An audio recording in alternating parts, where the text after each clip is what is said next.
Nagalit si Meiko Montefalco dahil sa ginawa ng kanyang sariling kapitbahay.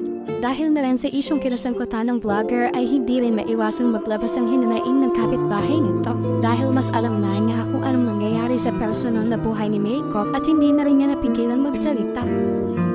Kung matatandaan, ibinandera ng social media personality na si Meiko Montefalco ang komprontasyon nila ng asawang si Patrick Bernardino sa panluloko nito sa kanya.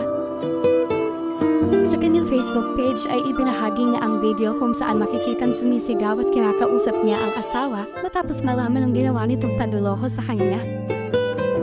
Mababakas sa boses ni Meiko ang galit at bigati matapos malaman kung paano siya niloko ng asawa hanggang sa lumaki ang issue ng mga ito. Isa na rin sa ikinagulat ng madla ay ang pasabog ni Patrick.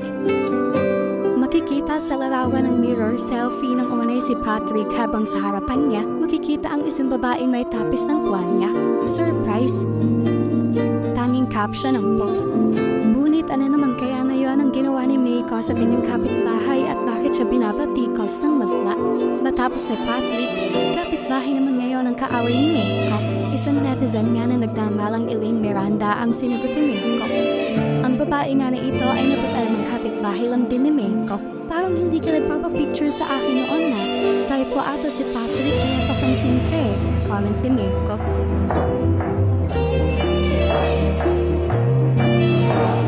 Mukhang na-trigger si Meiko sa post ni Elaine.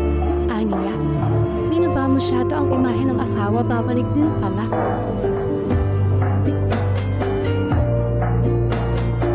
Komento pa nga ni Elaine sa kanyang post, Anya, ako na magtatak para sa'yo.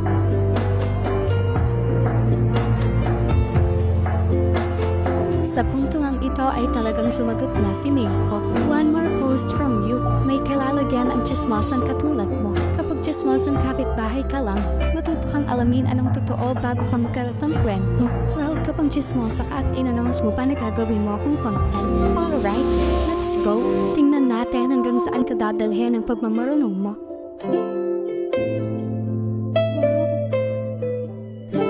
Komento pa nga ni Meiko.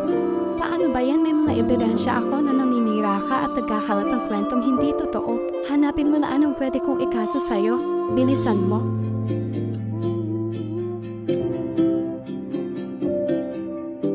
Maraming netizens nga ang nagkomento sa issue na ito. Another sigbin. Hala, dumadami na sila. Kawit na ata ni Patrick too eh. Pakulong mo po, may kaso na sa ganyan. Grabe ka ante. Apaka-trying hard yan pag ginawa mo pa yan.